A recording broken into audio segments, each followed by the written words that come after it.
Ito tayo kay Jesus Nazareno na bumaba ng kusa alang-alang sa pag-ibig.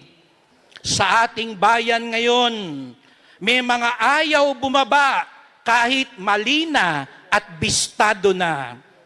Ayaw bumaba kahit pahirap na sa bayan. Ayaw bumaba kahit nagdurusa na ang mga mahihirap.